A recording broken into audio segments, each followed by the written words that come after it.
কৃষ্ণনগরে রাজা কৃষ্ণচন্দ্র কবি গানের আয়োজন করেছে। বিভিন্ন মানুষ এসেছে কবি গান শোনার জন্য। এক কবি গায়ক তার সহকর্মী বাজনাদার দাস দুজনে যাচ্ছে কবি গান গাইতে। পথে যেতে যেতে দাস দেখছে অনেক দূরে একটি গরু শুয়ে আছে।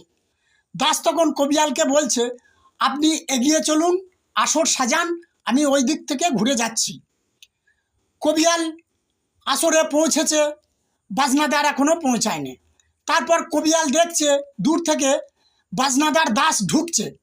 তখন দাসকে দেখে কবিয়াল বলছে, সেনা কাজে কি না হলো দাস, সেনা কাজে কি না হলো দাস।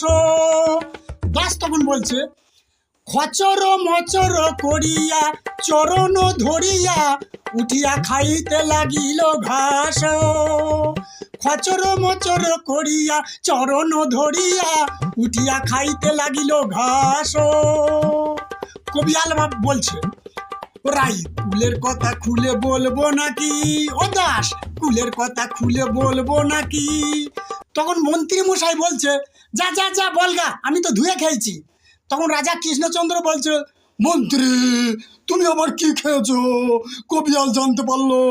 গোপাল ভাঁড় তখন বলছে, রাজা মশাই, মন্ত্রী মশাই যখন বাড়ি থেকে রাজসভায় আসছিল, ওই পথে গুলের ওপর একটা পাকা কুল পড়েছিল, মন্ত্রী মশাই ওইটা কুড়িয়ে ধুয়ে খেয়েছে, তাই সত্যি কথাটা বলে ফেললো।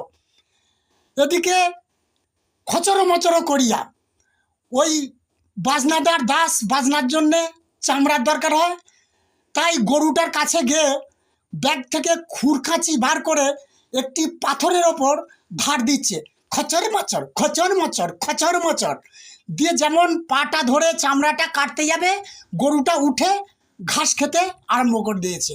এইটা কবি গানের